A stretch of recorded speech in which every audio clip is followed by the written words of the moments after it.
Bonjour à toutes et à tous, Monsieur le Président.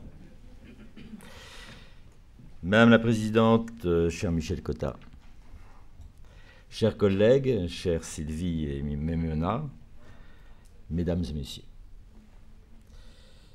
Je remercie tout d'abord Rémi Pfimelin de m'avoir invité à ouvrir ce colloque dont il vous a déjà exposé des données essentielles et fondatrices. Et ainsi d'associer le Conseil supérieur de l'audiovisuel à vos travaux sur cet enjeu majeur pour lui, pour nous, que sont les droits des femmes. Je suis d'autant plus sensible à cette invitation qu'elle me conduit à m'exprimer quelques minutes avant la marraine de cette journée, Michel Cotta, qui est pour nous l'incarnation féminine de la liberté de communication.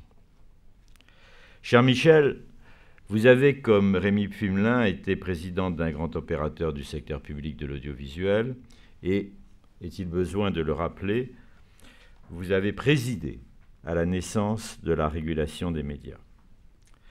Régulation et services publics ont un rôle décisif à jouer pour la promotion de l'image des femmes dans les médias et donc, dans notre société, pour la défense résolue de l'égale valeur de ses droits à l'égalité, au respect et à la dignité.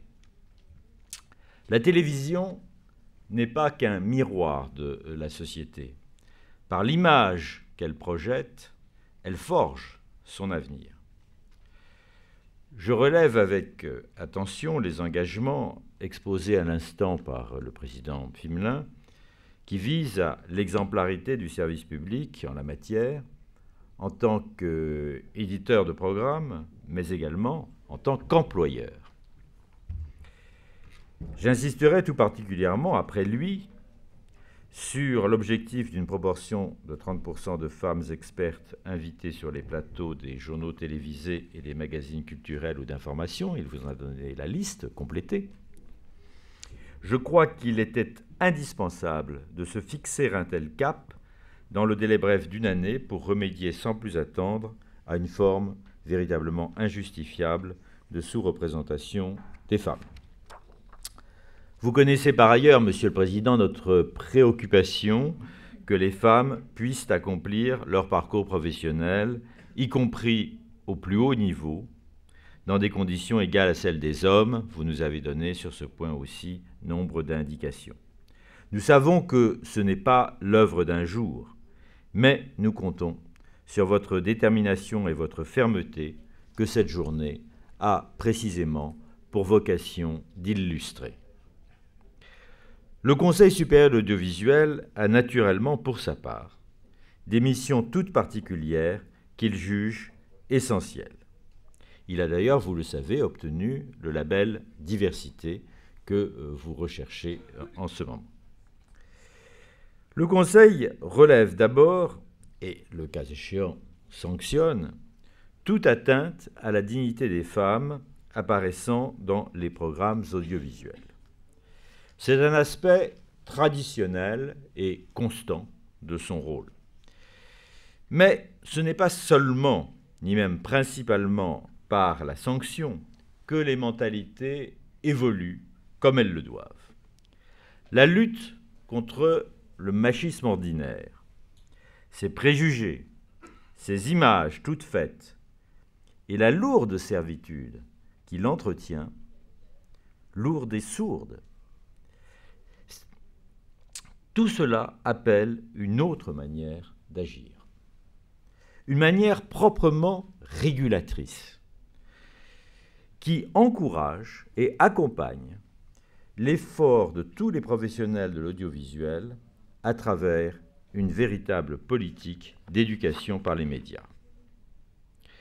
Jusqu'à présent, cette promotion des droits des femmes par le CSA s'est inscrite dans le cadre de son action globale pour la cohésion sociale, la lutte contre les discriminations et la représentation de la diversité. Mais quand je suis entré en fonction, j'ai tenu à souligner la spécificité de cet enjeu en créant le groupe de travail Droits des femmes. J'en ai confié la présidence à Sylvie Pierre-Brossolette, qui s'y consacre avec énergie, compétence et dynamisme, et dont le regard exigeant et lucide vous accompagnera tout au long de la journée. Cette autonomie était d'autant plus nécessaire que les droits des femmes constituent un enjeu transversal par excellence, car ils visent les multiples aspects de notre vie sociale, la vie intime, la vie familiale, la vie professionnelle, la vie publique. Et parallèlement, j'ai créé dans le même mouvement un groupe de travail audiovisuel et éducation qui précisément aura pour objet de promouvoir une démarche pédagogique essentielle. Memona Interman Afidji, dont je suis heureux de saluer la présence parmi nous, en assure la présidence en mettant sa vocation, son expérience et sa détermination au service de cette responsabilité importante, je dirais même volontiers essentielle. Toutes deux mènent leur mission tambour battant, vous le savez, Monsieur le Président. Elles feraient volontiers de l'intitulé de votre colloque, en avant toute, leur devise à elles aussi. Le constat ne date pas d'aujourd'hui. Le CSA, tout particulièrement par la voix de Michel Rézère, a toujours mis en évidence l'injuste représentation des femmes dans les médias audiovisuels. Un déséquilibre qui s'exprime sous les deux aspects de leur sous-représentation et de leur sous-valorisation. Il a observé notamment qu'elles ne constituent en moyenne qu'un tiers des personnes présentes sur les écrans, au surplus trop souvent dans des rôles subalternes ou minorants. D'ores et déjà, le Collège, dans sa nouvelle composition, peut présenter un premier bilan et un programme d'action. Un premier bilan, car le Conseil s'est d'emblée inscrit par des suggestions de nature législative dans le mouvement engagé par les pouvoirs publics. Celle-ci figure par ailleurs dans notre dernier rapport d'activité. Je voudrais personnellement insister sur l'importance de la vigilance constante à l'égard des stéréotypes et sur la lutte préventive et répressive à l'encontre des inacceptables violences faites aux femmes.